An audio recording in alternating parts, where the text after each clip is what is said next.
we're going to refocus our essential questions and also our learning outcomes. So, as a teacher, you do that mainly because at first administration tells you. But I'm just going to give you something to think about. The one nice thing is when you have really clear learning targets that are written up in your room, you pay attention to them more.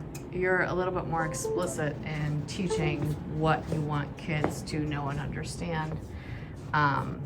So I'm a big fan, actually, of learning targets.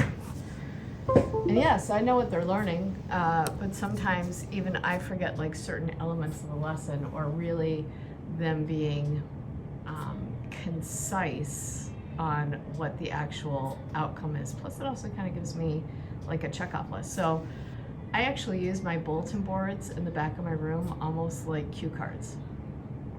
So when I'm introducing a lesson, I actually look at the cue cards so that I can cue the kids in what it is that I want them to know and learn for the day. What's my password?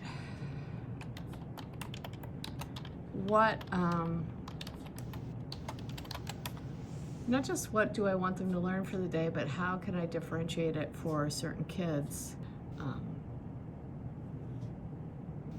I'm just adjusting my PowerPoint today to really focus on what is a theme in art.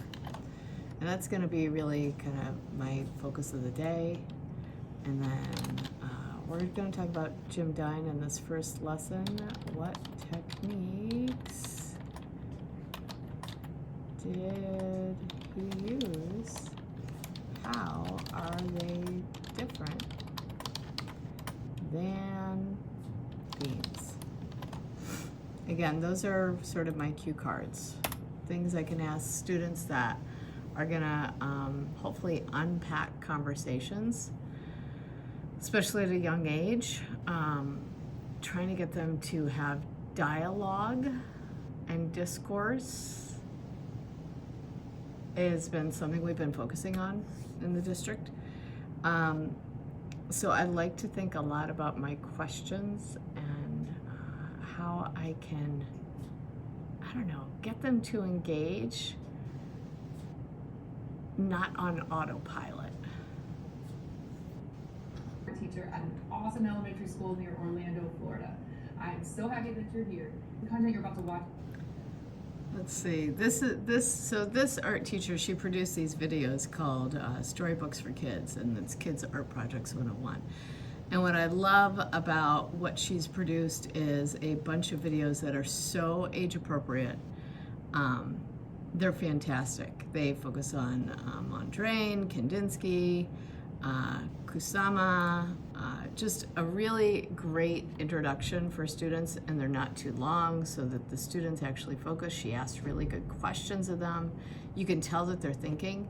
I'm going to put her link down below, so if you need something that's really well produced, she's very thoughtful. I wish it was a little more diverse, so I wish she had some more diverse artists in there, because the way she frames these for kids I think is awesome. But we're going to listen to her video about Jim Dine today.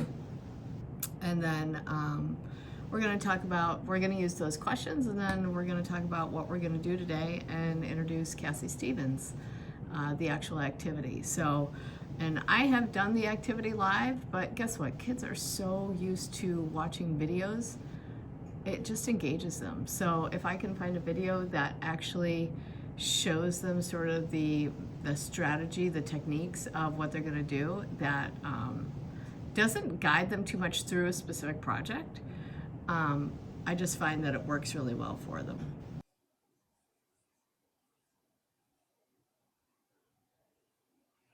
Now what I do, just to have focused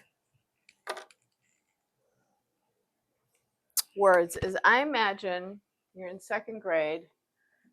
There's a lot of words, right? So what I do is I underline what's important.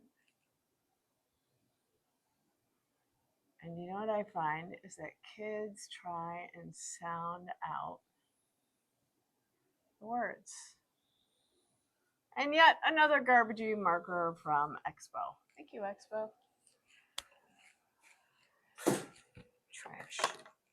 Trash.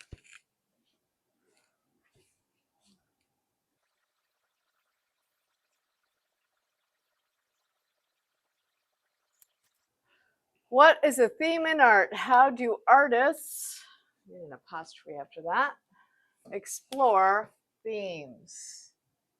We're going to talk about how different artists explore themes. This is a great way to connect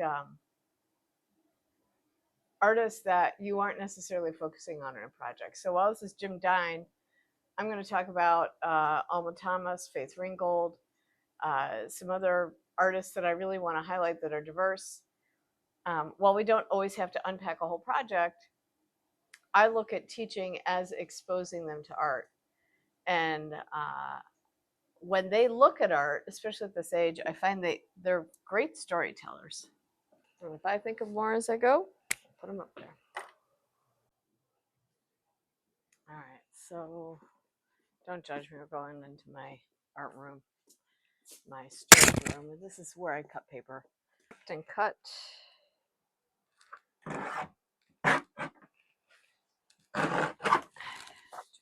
Count.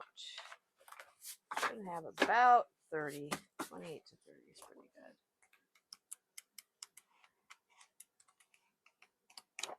good. Feels good. I like to use actually my bigger paper. It lets me order one type of paper, and eventually I'm going to get rid of all the other paper because I need the storage space. Now my students' paint actually lasted yesterday. So here are cool colors on the plate and the warm colors. We're going to get those out. But these are covers from School Specialty. They sent me the wrong thing once, and I found them to be really helpful for covering up artwork. All right, I'm almost set up here. I have to add a little bit more paint, but overall, everything survived. Do you know what's fun about doing hearts as a theme with kids? And it has nothing to do with holidays, because I really don't plan around holidays. They, at this age, wiggle. Like they're like, oh, I can do a heart. And I just love that there's such a great connection to community, to other people, to caring. And in our dystopian world right now,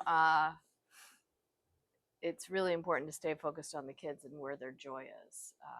And when I'm here, that's my focus, is figuring out where their joy is.